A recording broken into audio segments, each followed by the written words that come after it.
I suggest from the opposition side, what I suggest is that there are certain areas that we can classify and regulate in this debate, and we have to do that from the very beginning, and we can't talk about a whole uniform model of a moral code that Una Cassidy was talking about, because society isn't uniform, ladies and gentlemen. There are different tastes, different strokes for different folks, as the old saying goes, and some people like a better stroke, and what they need for that stroke is some outside entertainment. Point of information, I don't see the word legal in the title of the debate, in the motion, with regards to child pornography. Well,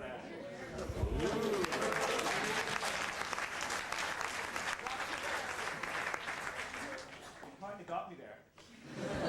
But what I will say, because we haven't been given a properly defined motion from the proposition side, because we haven't been given a properly defined motion, I'm going to lay the boundaries now, because as I've said, to discuss what is a depiction of an illegal act in and of itself would be futile. I'm not going to stand up here and say, I think child pornography is great, I think child abusers are great, because I don't. I think they're the scum of the earth. And I'm not going to argue that they should be allowed access to children, and they should be allowed access to material which is in and of itself illegal. And I don't think anyone on the opposition tonight is going to stand up and say that. So from the beginning, that which is illegal should be ruled outside of the bounds of this debate, and we should continue discussing that which is within the scope of this debate, i.e.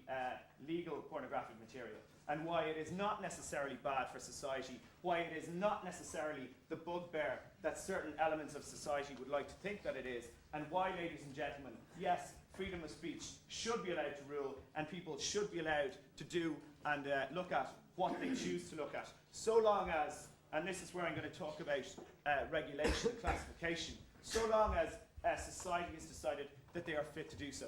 Ladies and gentlemen, for everything that we have limits and regulations, and that's understandable. Ms. Cassidy talked about it in her own speech. For driving, we have an age limit. For drinking, we have an age limit. For smoking, we have an age limit. Why should it not be the case that for access to pornographic material, we have an age limit? An age limit where the person is of sufficient intellectual capacity to choose to do as they wish to do, to choose to look at material which they want to look at for whatever purpose they use it for. It's irrelevant if they do it in the privacy of their own home. And as to the case of Ms. Cassidy's point, that somehow what they look at affects their mental state has to be degraded to such a point that they are unable to make an intellectual choice for that material to affect them. We've already failed those people, ladies and gentlemen, in a moment. We've already failed those people. We can't now, just because we failed them in another way, decide that we'll fail everybody else in a more major way by depriving them of their right to freedom of expression and freedom of choice. Yes, please, Ms. McGann. You just said a while ago there that some people are already unstable,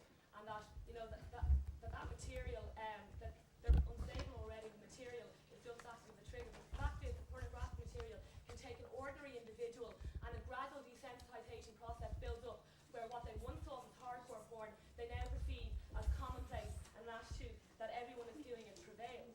Your point, Ms. McGann, is that there's something fundamentally wrong in them. That when they begin with that a process occurs, that they're not actually stable at the beginning where they live.